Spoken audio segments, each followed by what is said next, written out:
होता है ना हम।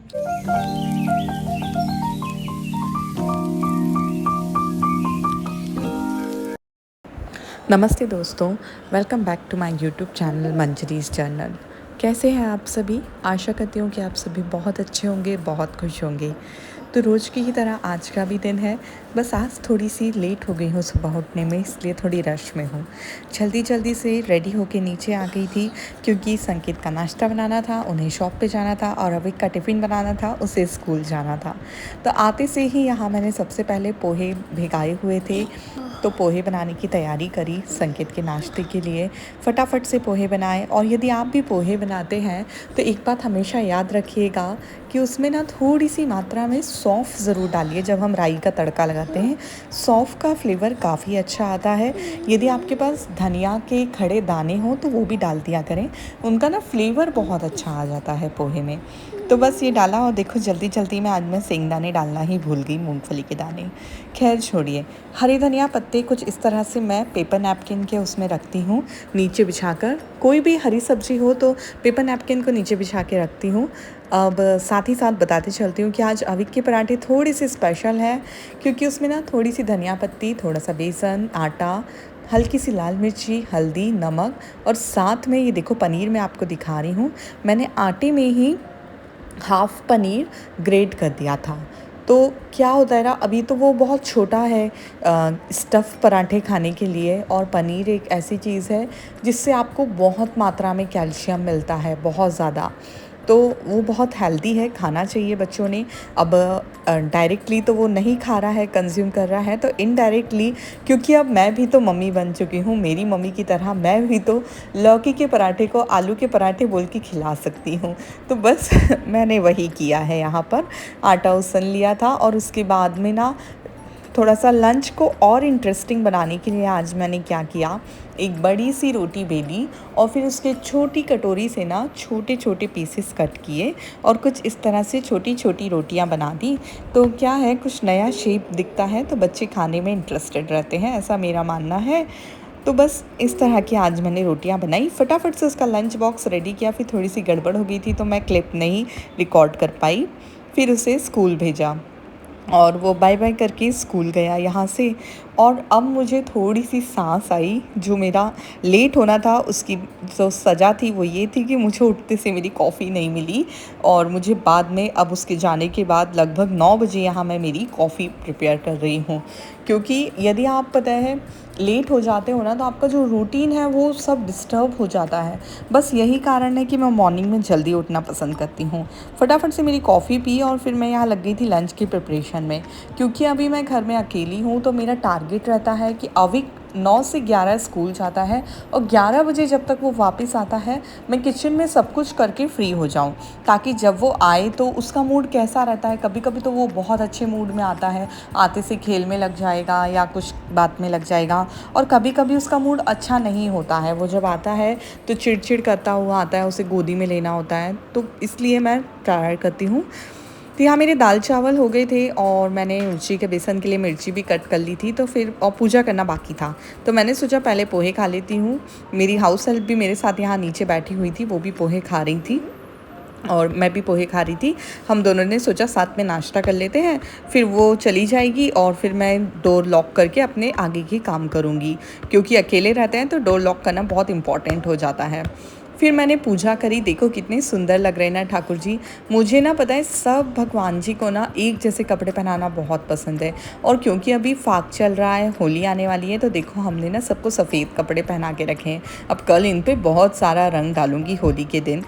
खैर फिर मैं वापस आ गई अपनी ड्यूटीज़ पे लंच बनाने की प्रिपरेशन में। यहाँ दाल चावल मेरे हो चुके थे और दाल मैंने छमक भी दी थी, साथ ही साथ अविक की फीकी भी निकाल दी थी। अब मैं बनाने जा रही थी संकेत का फेवरेट शिमला मिर्च का बेसन। बहुत इजी रेसिपी है। और हाँ, ये डिब्बा देख के आप लोग थोड़ा हंसीएगा मत, क्योंकि ये पुराने ज़माने का डब्बा है। एक्चुअली ये जो बेसन का डब्बा मैंने अभी निकाल के एल्युमिनियम का रखा है ना, तो ये मेरी दादी सास के हाथ का है, इसलिए वो कुछ ऐसा है अलग सा।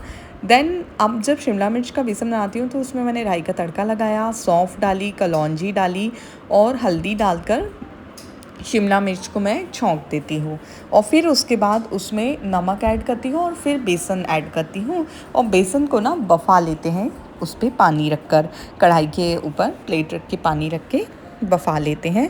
काफ़ी अच्छा येलो कलर का बेसन बन जाता है और यहाँ पे सबको वैसा ही पसंद आता है। मैं खैर थोड़ा सा हल्का सा डार्क ब्राउन कलर का बनाना पसंद करती हूँ, लेकिन बाकी लोग यहाँ पे येलो बेसन बनाते हैं और वही खाते हैं।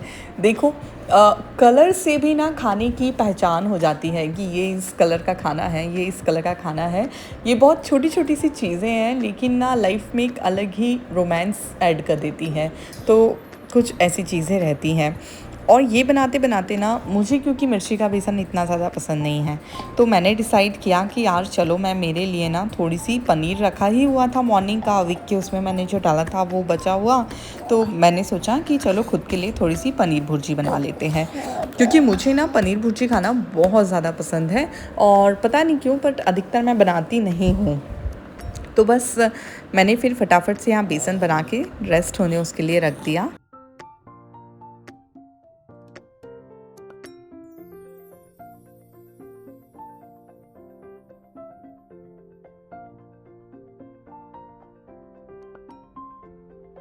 और फिर मैंने यहाँ वेजीज़ कट कर ली हैं पनीर भुर्जी के लिए। प्याज, टमाटर और शिमला मिर्च को बारीक बारीक कट कर लिया है और पनीर को पूरा ग्रेट कर लिया है और साथ ही साथ यहाँ मेरा बेसन भी रेडी हो रहा था, जो बस हो ही गया है बेसन रेडी।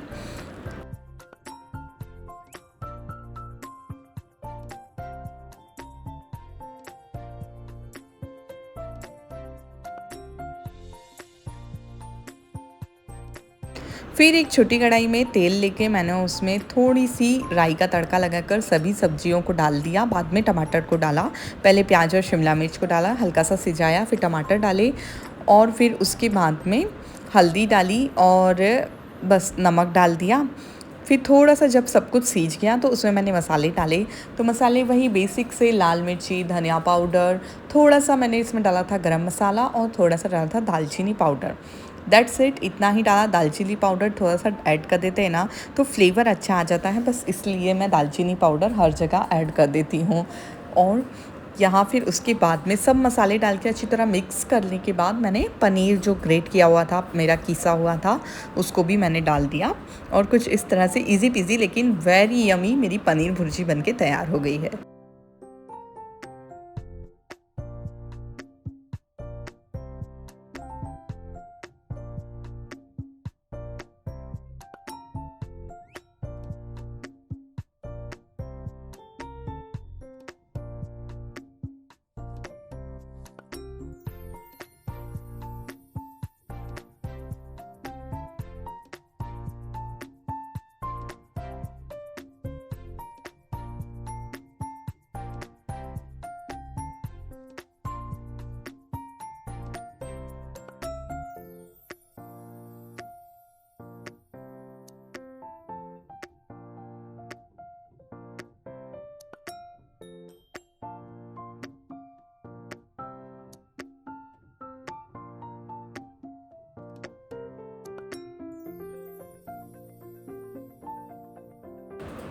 और जो गार्निश करने के लिए भी कोथिम्बीर या फिर ये हरा धनिया की पत्ती होती है, उसको मैं काट के रखने के पहले जो ये गड्ढे गड्ढे वाला जाली वाला जो डब्बा होता है ना, इसमें नीचे साइड में थोड़ा सा ये बिछा देती हूँ पेपर नैपकिन और फिर उसके बाद में अच्छे से बारीक कटी हुई इसमें मैं धनिया पत्ती रख देती हूँ।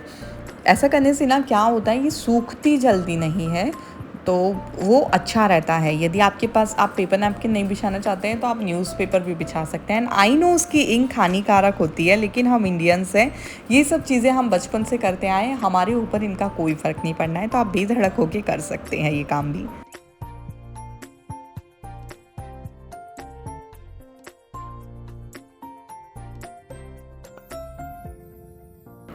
एक बार मैं सब कुछ जब बना लेती हूँ तो उसके बाद पूरा किचन क्लीन कर देती हूँ, क्योंकि हमारे यहाँ ना घर पे रोटी बनाने के लिए एक आंटी आती हैं।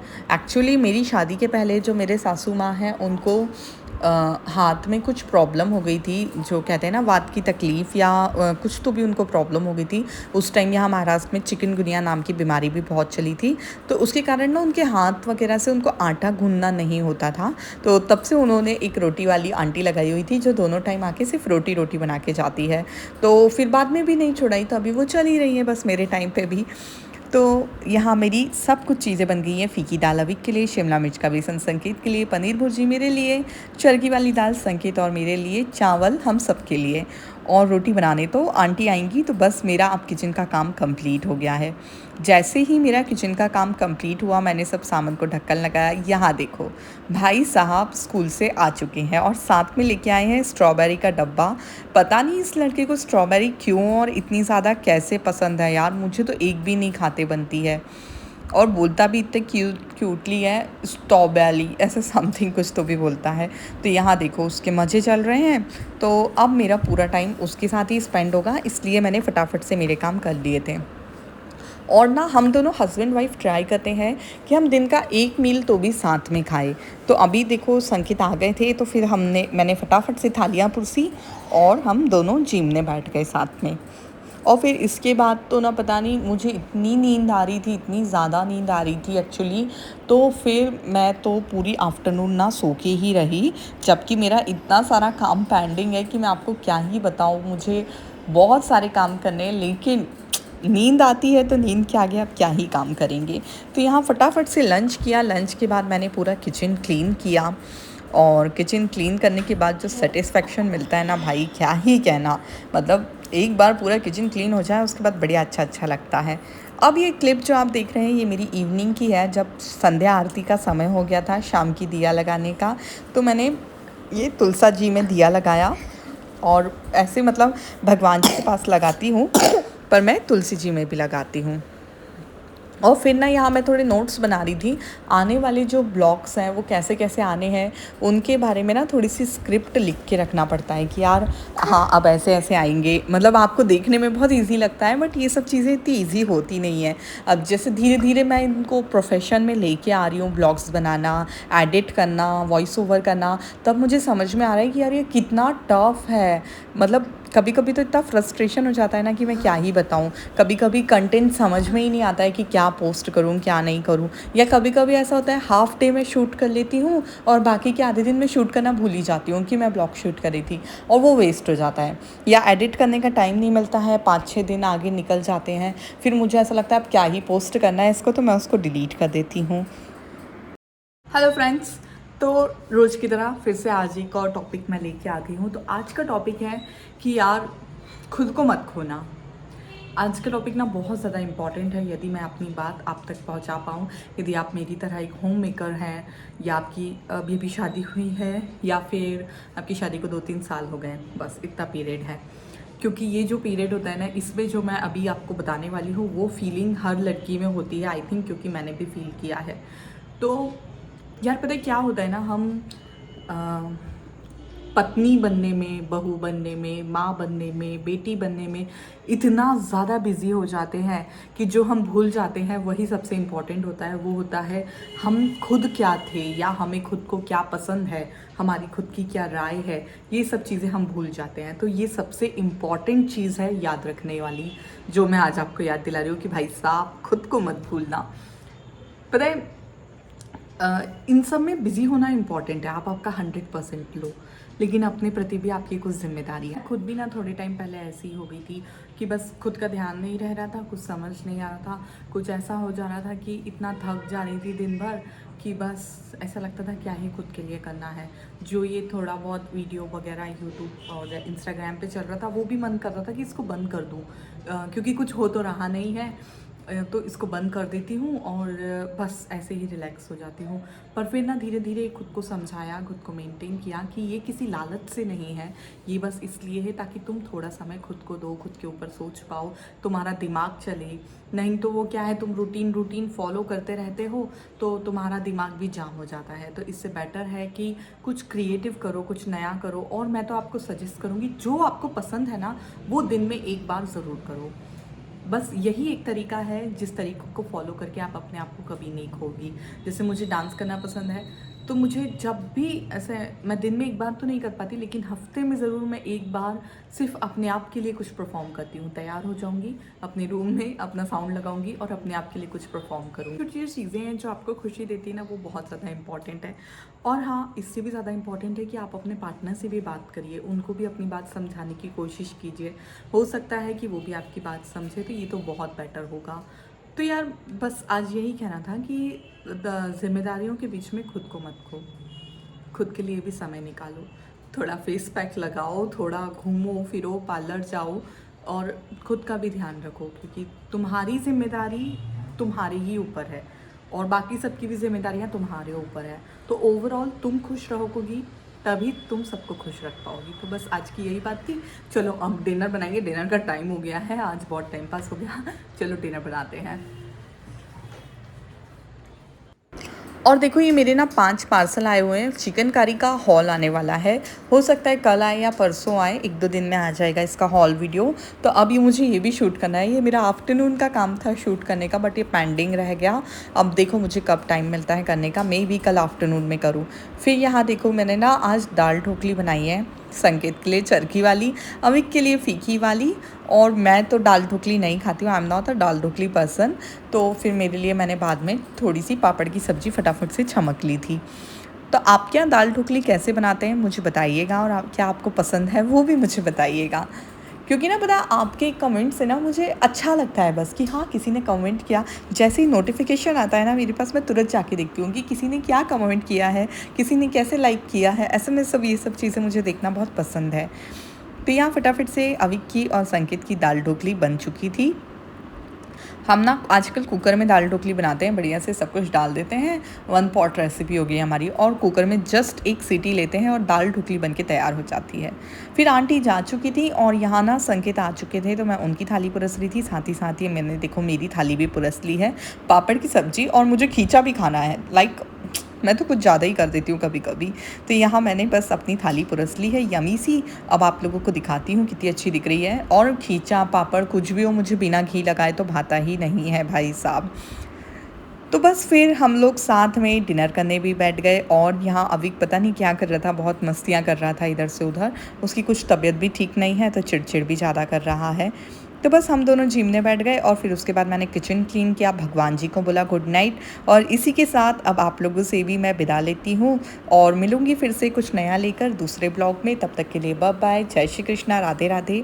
अपना ध्यान रखिए, खुश रहिए, और इस जहान में जो बहुत ही बेरंग होता जा रहा है उसमें बहुत सारी खुशियाँ बांटते रहिए। और हाँ, मेरे जैसे मैंने मेरे दिन को मीठी डेयरी मिल्क के साथ एंड किया, आप भी एक टुकड़ा डेयरी मिल्क का खा लीजिए, कुछ भी नहीं होगा, trust me. Thank you for watching, Radhe Radhe, bye bye, जय श्री कृष्णा।